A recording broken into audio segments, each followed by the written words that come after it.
Hey friends, happy Friday morning. It is going to be a beautiful, beautiful day. Had some extra time this morning, so got in a few more miles. But part of my run this morning, I marched the course for the Free Women's Center 5K. That's our local pregnancy resource. It's one of their biggest fundraisers. That's happening tomorrow at 8 o'clock in the Waynesville Park. We'd love for you to come. But anyway, as I do with every race that I direct, I always mark the start and the finish on myself.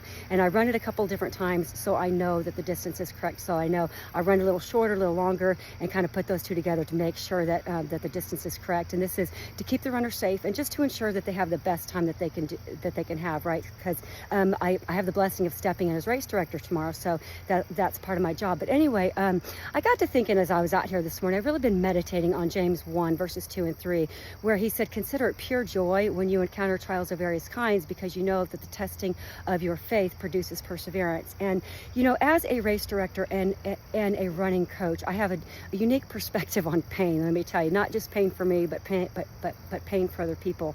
And I tell you what, as a coach, you know, my job is to help runners develop perseverance, right? So I usually take them through the Couch to 5K program, and once they've gained the perseverance to cross that finish line, they'll move on to the next and the next as far as they want to progress, right? But a good coach always knows when their runner is ready to progress, and we're not going to push them until they're ready, because perseverance has to build on itself, right? You can't just go from, let's say, running a 5K to a 100-mile overnight. This perseverance has to build up, and it builds up over time as you go through trials, as you go through different races, right? Which brings me to another point. There's so many different races out there. There's Ironmans, there's backyard ultras, there's 5Ks, there's 10Ks, there's marathons, there's half marathons, there's trail runs, there's mountain runs, there's Ironmans. I mean, it goes on and on and on. There's so many different types of races, right?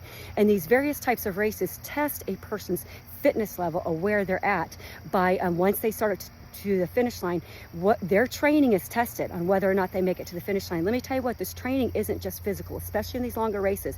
This has to be trained and this has to be trained. And the only way to test that, to put it to the test, is to step up to the start line. And when we make it to the finish line, we can look back and see how our perseverance was, right? Well, this is my point this morning, right? So everyone has their own unique race marked out for them. The Lord himself, your personal coach, has marked your race out. He knows where your start line is and he knows where your finish line is. And you can bet he knows every obstacle that's along your course. He knows every pothole. He knows when you're going to need to speed up, when you're going to need to slow down, when you're going to climb some mountains, when you're going to go down into the valley.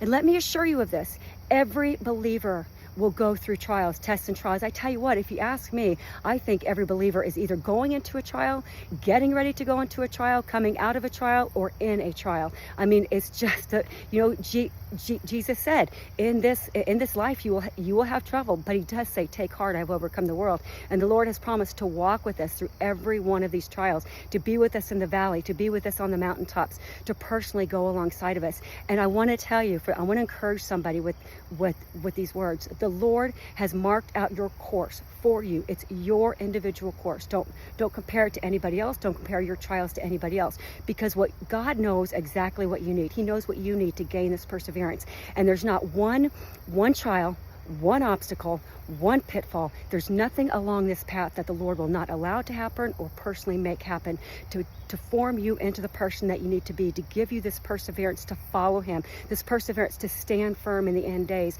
when you're tempted to compromise. He is the one that's going to give you this perseverance to get to the end of the finish line that he has marked out for you. And the only way, guys, that you and I can fail this test is if we give up. That's the only way. As long as we are moving forward, we are making progress and we are gaining that perseverance we need to complete the race. So guys, I really, really hope that blesses you. I'm going to finish up this run and get off to the best job ever. It is going to be a great day.